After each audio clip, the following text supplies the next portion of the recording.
Thomas the tank engine was ill. Workmen had tried to make him better, but it was no use. Edward must take you to the works, said the Fat Controller. Thomas felt very miserable. Then the Fat Controller spoke to Duck. I want you to help Percy and Toby while Thomas is away.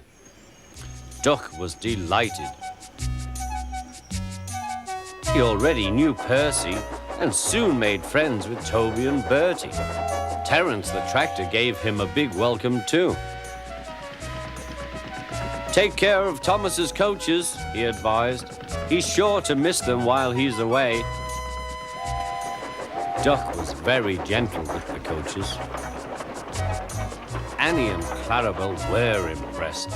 Such nice manners, they told each other. It really is a pleasure to go out with him.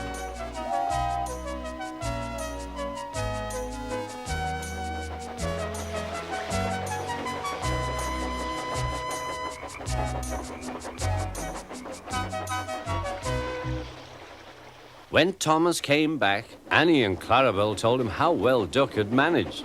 Thomas was so pleased to be home that he soon forgot to be jealous.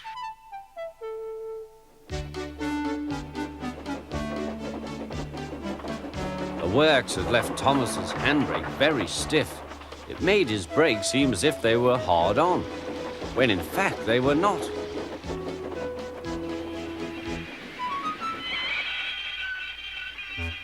As a result, he and his coaches often overran the platform. Thomas found this most embarrassing. Gradually, his driver and fireman learned to be extra careful. But one day, Thomas's fireman was ill, and a relief man took his place.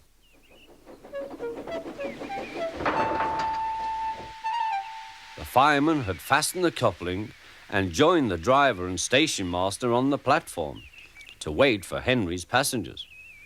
The fireman had forgotten all about Thomas's handbrake. Thomas simmered happily.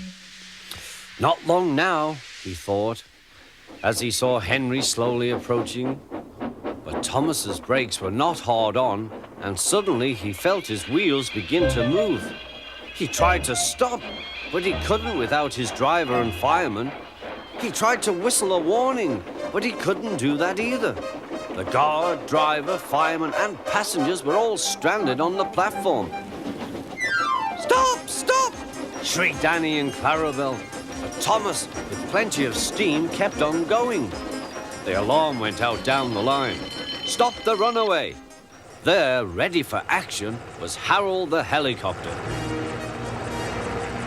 The inspector had made a plan, and together they took off into the sky.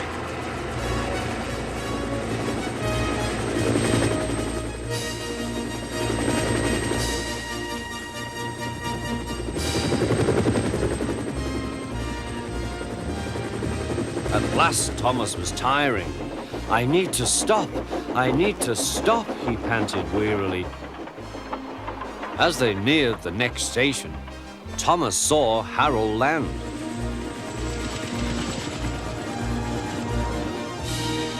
They entered the platform slowly enough for the inspector to act.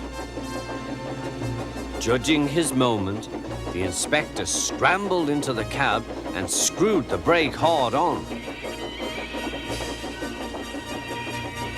At last, Thomas stopped. Both he and the inspector were very relieved. Then they thanked Harold. Think nothing of it. Well, Harold, glad to be of service any time. Phew, remarked the inspector. We must never let this happen again, Thomas. Wearily, Thomas agreed with him.